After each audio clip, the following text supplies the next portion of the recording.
The rap industry has reached a breaking point, and the King of the South is fueling the flames. A man whose reputation has been damaged for years due to allegations of snitching could cause a cultural commotion, drastically alters the situation and places the blame on the gun-it millionaire, 50 Cent. But he didn't just call him a snitch, calling Curtis Jackson a hardcore drug dealer and effectively urging the police to take notice. Tip went straight for the jugular. Is this a true pursuit of justice? Or is it a calculated counterattack in a decade-long game of chess? 50 Cent has been harassing T for the last 4 years by bringing up his notorious Crime Stoppers video and previous legal troubles utilizing his massive platform. But now it's the other way around. T is no longer playing defense by highlighting 50 Cent's alleged background and questioning why the cops haven't visited his home. T.I. is undermining the foundation of 50 Cent's tough guy reputation. This is no longer only a minor Instagram feud. In this tremendous conflict, legacy is in jeopardy. Calling someone a serious drug dealer in a public setting involves more than just insulting them or provoking conflict. Things that the majority of people want to avoid all their lives. In this script, we are analyzing this intense conflict. We look at the receipts, the background of their animosity, and the real reason behind T.I.'s decision to demand accountability and end his silence. Grab some popcorn because the verses we never got in music is currently taking place in the court of public opinion. The accusations are flying faster than a lead song on the charts. Who is telling the truth, and who is just trying to keep the story going? Let's investigate the beast's interior now. In the rap scene, conflict is nothing new. But when the minds of Junit and the Southern King collide, it becomes more than just music. It becomes an ideological struggle. The conflict between T and 50 Cent is not new. But when T declared Curtis Jackson to be a seasoned drug dealer and demanded his immediate arrest, the company saw a drastic transformation. We need to look at the source of this battle, which extends beyond record sales to encompass the street code that both men claim to uphold. In order to completely understand the gravity of this escalation, for years, 50 Cent has been the undisputed king of petty, using his massive social media following to ruin the reputations of his rivals. His primary weapon against T has always been the snitching narrative, by frequently bringing up T.I.'s 2007 federal weapons conviction and his participation in Crime Stoppers PF. 50 Cent was able to instill suspicion in the minds of young people. In the traditional hip-hop scene, any cooperation with law enforcement is considered the ultimate treachery. Knowing this, 50 Cent put T on the defensive for over a decade. However, everything changed when T decided to cease pretending to be the victim of 50's trolling. Instead of providing the thousandth explanation of his origins, Tip altered the direction of events. He took a detailed look at the 50 Cent's brand, which is built entirely on the exaltation of being a hardcore drug dealer and a street sand survivor. He asked a really dangerous question. 50 Cent is as real and criminal as he presents himself to be in both his songs and his television empires, such as Power and BMF. Why has he never faced the same degree of legal scrutiny as everyone else? T.I.'s most controversial strike took place here. When T demands that 50 Cent be taken into custody, they aren't necessarily acting as an informant. He is calling attention to what he sees as a serious systemic hypocrisy. T.I.'s logic is based on the mutually guaranteed annihilation method. Let's look at your history. If you want to call me a snitch for my legal resolution, he effectively argues. T is attempting to discredit 50 Cent's untouchable reputation by calling him a dangerous drug dealer in a public setting, while others are doing life sentences for far less. You get away with managing empires and surviving 9 shootings. Family is usually off limits in the realm of rap feuds, but the psychological warfare escalated when 50 Cent began accusing T's family, especially his son King Harris. But 50 Cent has never complied with the regulations. When 50 began mocking T's parenting approach and King Harris's tough guy persona, the King of the South hit his breaking point. T responded to his remarks with a slew of angry discompositions,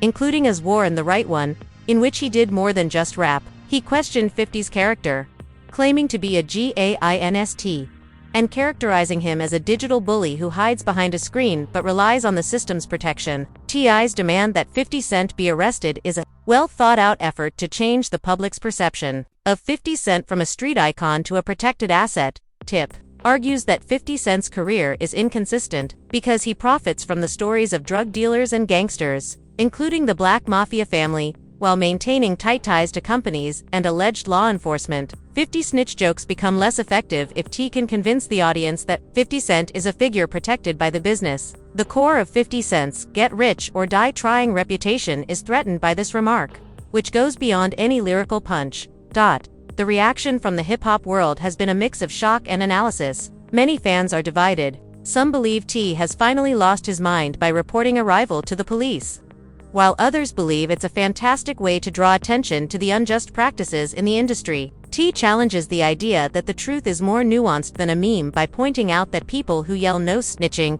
are breaking the rule of silence. As the first chapter of the drama comes to an end, the feud's landscape has been permanently changed, with the courts of public opinion now serving as the goalposts instead of the recording studio. The people who make the most noise are often the ones that the law tends to ignore. By refusing to be protective about his own paperwork, and instead demanding 50 Cent's documentation, he is forcing a conversation about who is genuinely real in a time when social media power often outweighs street reality. In an effort to assert, "If the rules apply to me, they must apply to you, too," T has thrown down the gauntlet and referred to his rival as a severe drug dealer. Excitement is in the air. T's actions have serious legal and social repercussions. He is no longer only a rapper defending his reign. He is a man who wants to ruin 50 Cent's name. But anyone who knows hip-hop history knows that 50 Cent is most deadly when he is cornered.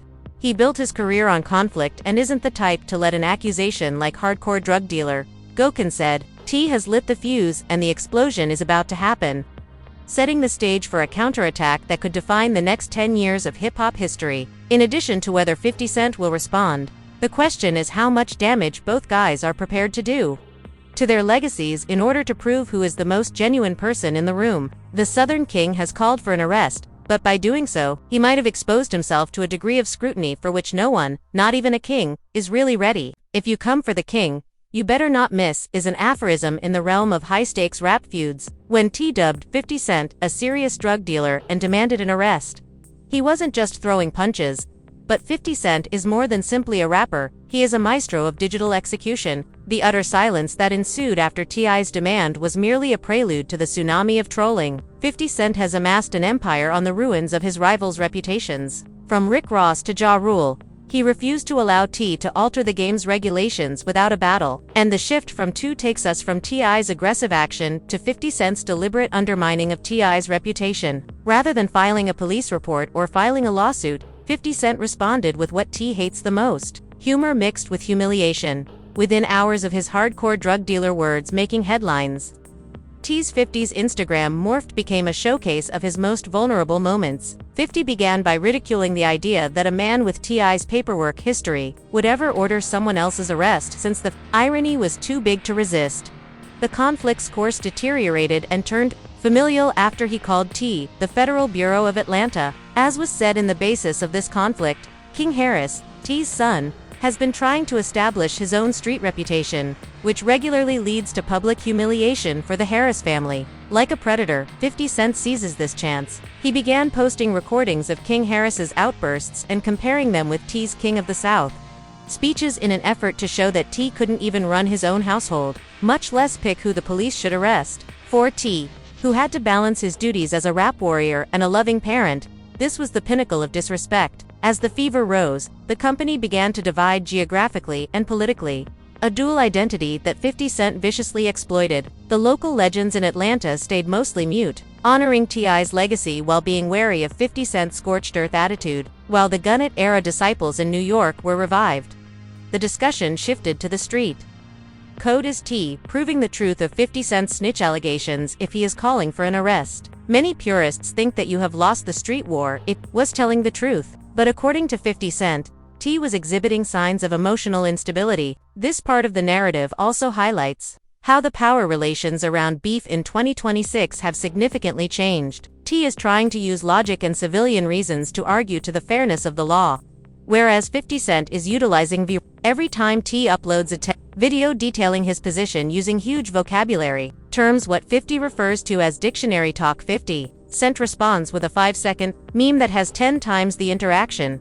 For T, this results in an uncomfortable cycle. 50 Cent is trying to start a serious conversation about criminal justice and hypocrisy. Even if he portrays him like a character in a humorous sketch, the impact on their own brands must also be taken into account. T has been making an effort to position himself as a communal leader, a knowledgeable cultural elder, and a political activist. By demanding a 50 Cent arrest, he ran the risk of upsetting the same people he claims to serve. It is impossible to be a police caller and a man of the people at the same time.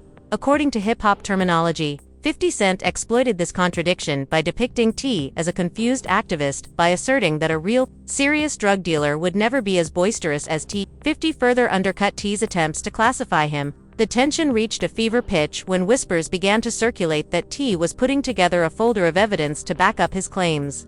And 50 Cent refused to back down. He doubled hard and demanded the probe, giving the impression that T was bluffing. Knowing that his legal team and business ties had been looking into his past for decades, he ended up in a corner. When you inform everyone that someone is a serious drug dealer and nothing happens, you start to look like the boy who cried wolf. If the police don't catch 50, T seems to be a liar. If they do, he's the best informant in history. The chess pieces are in a state of chaos as we draw to a close, with T resolutely sticking to his hardcore dealer narrative, even as his own colleagues are starting to back away from the arrest talk.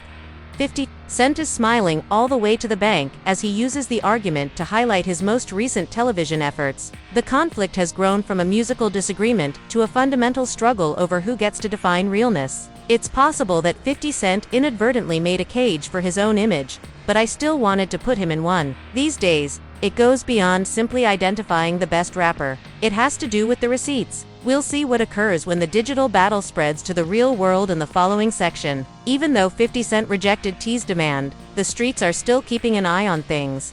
Why does 50 Cent seem so unconcerned by an accusation that could destroy anyone else? And what happens when the anticipated paperwork actually starts to show up? The competition will decide who remains a monarch and who becomes a cautionary tale because the impasse has reached a breaking point. No one in hip-hop ever expected T to demand the arrest of a pawn. So 50 Cent responded with the psychological warfare that has made him a billionaire. But as we get closer to this final phase, the argument isn't just about who is dominating the internet. It is related to the receipts. T claimed to have proof. A folder of information that would expose 50 Cent as a devoted drug dealer, who has been protected by the exact authorities he claims to stay away from. This claim turned the conflict into a high-stakes legacy probe rather than a social media circus. Instead than merely being a rapper, T was attempting to become a street whistleblower. The story now shifts to the moment of truth, as the public waited for weeks to find out if T would reveal any records pertaining to 50 Cent. In the language of hip-hop, paperwork is the holy grail of devastation. All of 50 Cent's lyrics would be nullified if T could prove that he had a get-out-of-jail-free card, citing particular dates, past New York cases, and the mysterious circumstances behind 50 Cent's survival and subsequent rise to fame. T said that the math didn't add up, although 50 Cent's reaction was his most well-thought-out move to date. How can a man who is so involved on the streets avoid the RICO accusations that have killed every other notable group in the history of the genre? Instead of cowering, he leaned into the scrutiny, daring T to let go of everything. 50's assurance stemmed from corporate security, pointing out that every major network he works with, every bank that finances his films, and every legal team behind his power universe has already carried out a more comprehensive background check than T could. The 50 Cent defense was superb. "I am not protected by the police." This statement resonated with a new generation of followers that value hustle and legal bags over the conventional street norms. "I'm protected by the Forbes list." Tension reached a breaking point when King Harris, T's child, became the center of the dispute once more, and 50 Cent depicted King's struggles in public. The turning point for the audience came when T, a man, tried to report smoke coming from a neighbor while his own home was on fire. Fans started to wonder why T was so concerned with the arrest of hardcore drug dealers, and the King of the South label began to feel heavy. Why isn't T focusing on the youth in his own city by inciting debate over law and order when he accidentally separated himself from the exact demographic that made him a superstar? He was preaching to a group of people who wanted a leader who acknowledged the problems with the system, rather than someone who pushed for its involvement. They didn't want a preacher. As the dust settles, we need to look at their CARERSTI's final earnings. He is a creative genius who introduced us to trap music, an urban legend. Even though he called for 50's arrest in an attempt to expose a hypocrite, his legacy is now indelibly linked to this snitching incident. In contrast, 50 Cent emerged from the scandal seemingly untouchable, but in the end, he confirmed the idea that he is too close to the legal system. In 2026, he proved that a gang of gunmen isn't the best defense for a rapper. With a group of lawyers and a substantial social media following that could meme any claim into oblivion, This disagreement also served as a funeral for the former street code. In this change, the standards of the 1990s and 2000s are no longer applicable. In an attempt to uphold an accountability and truth standard, T was fighting with the weapons of a monarch. I wanted a versus of character, but 50 Cent gave him a versus of influence by winning the public opinion battle with comedy, entertainment, and corporate legitimacy. Following the uproar, T has taken a back seat and focused more on his business ventures in Atlanta and his podcast, The Right One, than on who was more sincere. 50 Cent has maintained his position, albeit at a reduced volume. Despite his continued dominance in the media and the announcement of new endeavors that further blur the boundaries between his criminal reputation and his reality as a millionaire, the major drug dealer charge attracted more views rather than leading to an arrest. When we look back on this long-running dispute, we see two men who are exact replicas of one another, demonstrating that controversy is just another form of money in the modern market. They both came from nothing and lived on the streets. Both became icons, but T struggled with the weight of his past and social criticism, while 50 Cent embraced, monetized, and weaponized it. As we close this script, it seems unlikely that the King of the South and the Mogul of the North will ever sign a formal peace treaty, work together, or shake hands. This war has taught us that in the world of high-profile disputes, the truth is often less important than the hook. I had the logic, but 50 Cent had the audience. The charges of snitching, the hardcore dealer labels, and the requests for arrest are now just chapters in the massive book of hip-hop history, with the ending written by the person still standing when the music stops. Finally, T and 50 Cent have both made it out alive, but this tale shows that surviving on the streets is far simpler than surviving in the court of public opinion. The only thing that was truly captivated when I requested an arrest was the attention of the entire globe. And in 2026, attention is the only thing that matters. The devoted drug dealer is still at large. The monarch remains seated. The civilization continues to progress as it waits for the next spark to start the fire. Recently, the king from the south went nuclear, but is he right? Or has he gone too far at last? The internet has been wrecked, and the norms of rape have been irrevocably changed by TS's request for a 50 Cent arrest. I'd like to hear from you right now. Is this only revealing hypocrisy, or is it the ultimate snitch move? Is 50 Cent really untouchable due to his business connections? Kindly provide your thoughts in the space provided for comments below. We are reading each and every one of them, to ensure that you never miss the next episode of the biggest battles in hip-hop history. Don't forget to enable notifications